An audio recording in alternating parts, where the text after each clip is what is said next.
North Africa, 1943.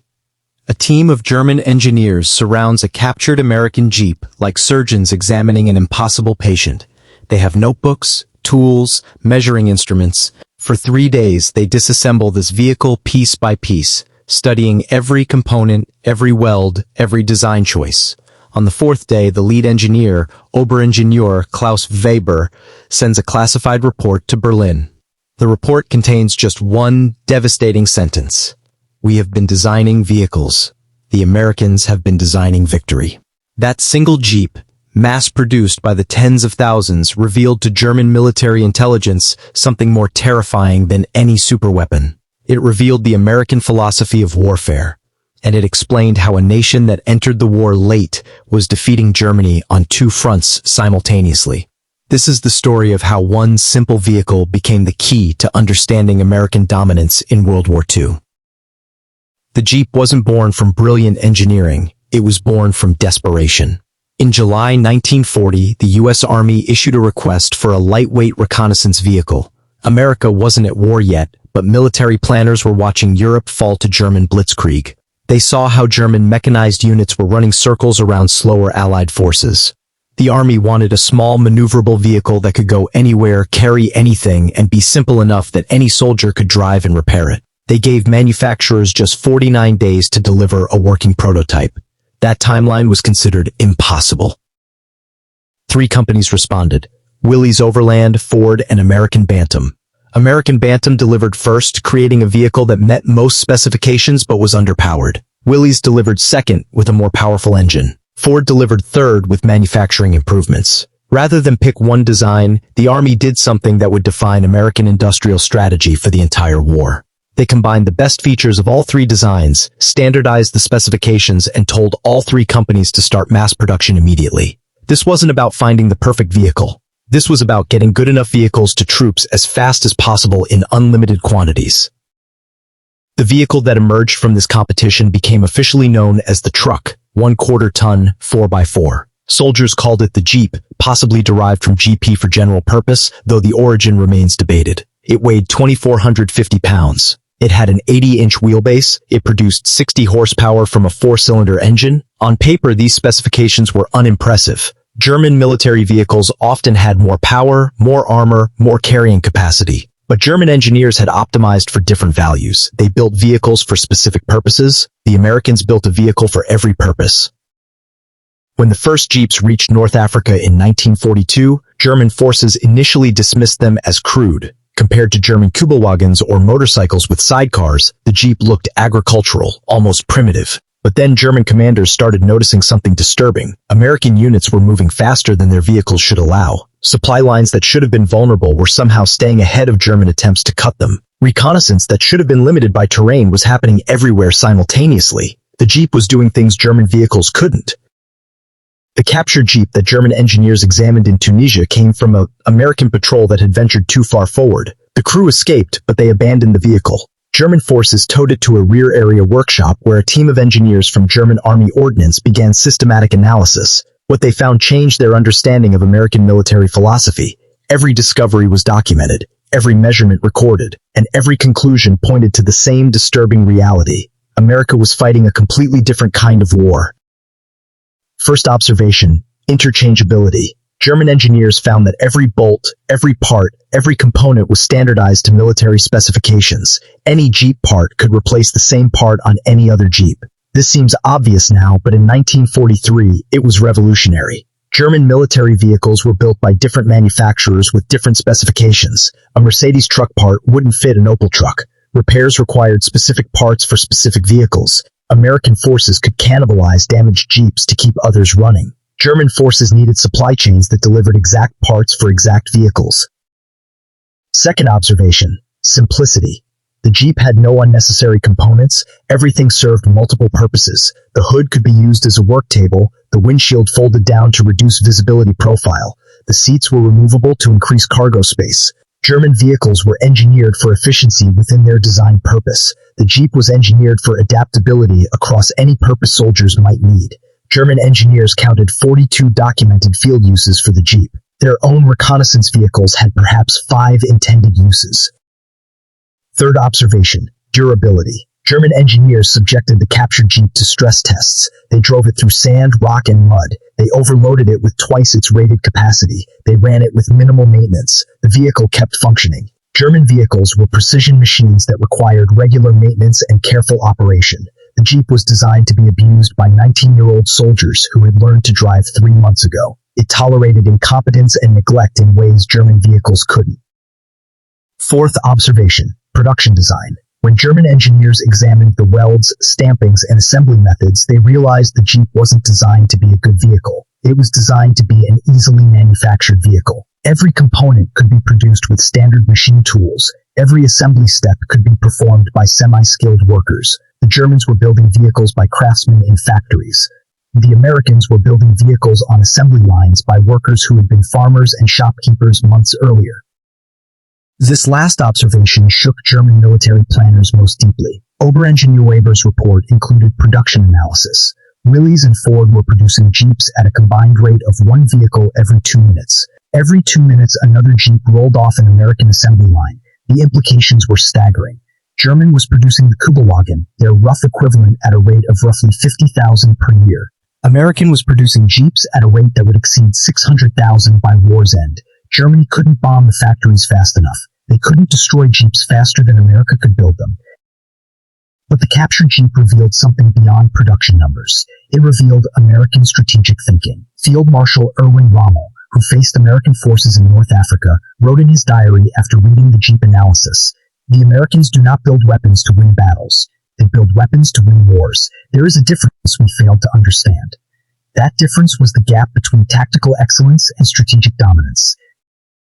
German military doctrine emphasized battlefield superiority. Build the best tank, train the best soldiers, execute the perfect maneuver, win the battle. American military doctrine emphasized battlefield sustainability. Build enough good tanks, train enough competent soldiers, maintain supply lines, win the campaign.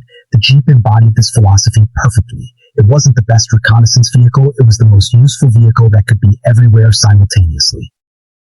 The versatility issue haunted German analysts. They documented Jeeps being used as scout vehicles, ammunition carriers, wire-laying vehicles, ambulances, machine gun platforms, command posts, supply trucks, troop transports, anti-tank gun towing vehicles, artillery spotting platforms, communication centers, and even makeshift armored cars when soldiers welded scrap metal to them. Some units mounted aircraft machine guns on Jeeps, creating highly mobile fire support. Others used them to tow gliders. Airborne units dropped them by parachute. German Lieutenant Karl-Heinz Mertens, captured in Italy in 1944, was interrogated about German tactical doctrine. He told his American captors something revealing. "We spent the war trying to destroy your Jeeps because we knew if we could stop your mobility, we could stop your advance. But there were always more Jeeps. Always. We would ambush a supply convoy, destroy 10 vehicles, and the next day 15 more would arrive. We called them the unending American cars. We could not kill them faster than they multiplied." The strategic implications extended beyond the vehicle itself. The Jeep required a massive logistics network to support it. Fuel, parts, tires, mechanics. German analysts realized that America had built this entire system before deploying the vehicle. American logistics doctrine assumed vehicles would break down, get destroyed, need replacement. German doctrine assumed vehicles would be maintained and preserved. When German vehicles broke, they were often abandoned because repair parts couldn't reach the front. When American Jeeps broke, they were fixed or replaced within hours. General George Patton understood the Jeep's value better than most commanders. He wrote that the Jeep was America's greatest contribution to modern warfare.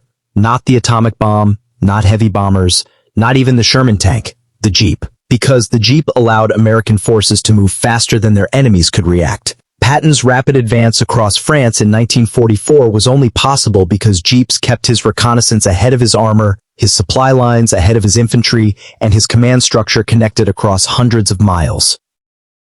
The two-front war problem that haunted Germany became explicable through the Jeep. How could America fight in North Africa, Italy, France, and simultaneously in the Pacific across thousands of miles of ocean? The answer was industrial capacity married to smart design. It worked in Italian mountains and French hedgerows. The Jeep worked in African deserts and Pacific jungles. One design, one training program, one supply chain, global deployment. Germany built specialized vehicles for different environments. America built one vehicle for everywhere. In the Pacific Theater, the Jeep's impact was even more dramatic. Japanese forces had designed their logistics around pack animals and light trucks on limited roads. American forces brought Jeeps that could drive through jungle, ford streams, and climb mountains. Marine Corps units in island campaigns used Jeeps to move supplies from beaches to front lines across terrain. Japanese planners assumed was impassable to vehicles. The speed of American advances in the Pacific owed much to this mobility advantage. German engineers who examined captured Jeeps tried to copy the design. Several prototypes were built attempting to match American capabilities, but they missed the crucial point. The Jeep wasn't revolutionary because of what it was. It was revolutionary because of how many existed. Germany could have built a vehicle matching every Jeep capability. They couldn't build 600,000 of them while also building tanks, planes, submarines, and everything else the Wehrmacht needed. American industrial strategy had solved a problem German strategy didn't recognize existed. The testimony of German General Günther Blumentritt, captured in 1945, provided insight into how German high command viewed the Jeep issue. During interrogation, Blumentritt stated, "By 1944, we understood that American mobility was destroying our defensive strategy. We would establish a line, and American reconnaissance would find the weak points within hours. We would move reserves to counter an attack, and American commanders would know our positions before we finished moving." The small American cars were everywhere, on every road, watching every position, directing every strike. We could not hide from them. We could not move without them seeing us. This intelligence advantage compounded over time. Jeep-mounted reconnaissance units fed information to American commanders who could react faster than German forces could adjust. The famous American artillery's effectiveness, often attributed to forward observers, depended on those observers reaching positions quickly in Jeeps and maintaining radio communication back to gun batteries. German artillery was equally accurate but slower to target because their forward observers moved on foot or motorcycles without the same communication capabilities. The symbolism of the Jeep extended beyond military utility. When American forces liberated towns in France, Italy, and eventually Germany, they arrived in Jeeps. The vehicle became the face of American power. Civilians associated it with liberation. Children would run after Jeeps hoping for chocolate or chewing gum. Resistance fighters wanted Jeeps as proof of American support. The simple vehicle became a propaganda victory, representing American might, generosity, and modernity. Soviet forces, America's allies on the Eastern Front, received thousands of Jeeps through Lend-Lease. Soviet commanders loved them. They were more reliable than Soviet vehicles, more versatile, and easier to maintain. After the war, the Soviet Union attempted to copy the Jeep, creating the GAZ-67. But again, they missed the point. They could copy the design. They couldn't copy the industrial system that produced it in unlimited quantities while simultaneously producing everything else an army needed. The post-war analysis completed by the U.S. Strategic Bombing Survey interviewed German engineers and industrialists about how they viewed American military production. The section on vehicles quotes Dr. Ferdinand Porsche, designer of the Tiger tank, saying, "We built beautiful machines. The Americans built effective machines. There is a lesson there we learned too late. That lesson was that warfare had evolved beyond tactical excellence into industrial competition. Victory went not to the army with the best weapons, but to the army with enough good weapons sustained by unbreakable logistics."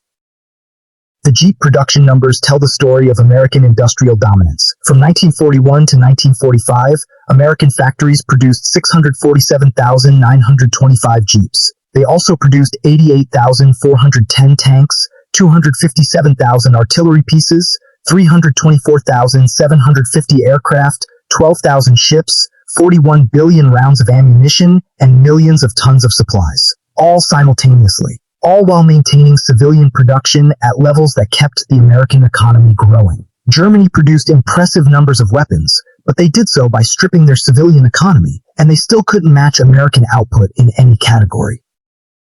When German engineers sent their reports about the captured Jeep up the chain of command, the conclusions were suppressed. High-ranking Nazis didn't want to hear that Germany was being outproduced. They wanted to believe in German technological superiority and fighting spirit. But field commanders who read those reports understood. General Heinz Guderian, father of German armored tactics, wrote in his memoirs that by 1943, He knew Germany couldn't win because the Americans had learned to mass-produce warfare itself.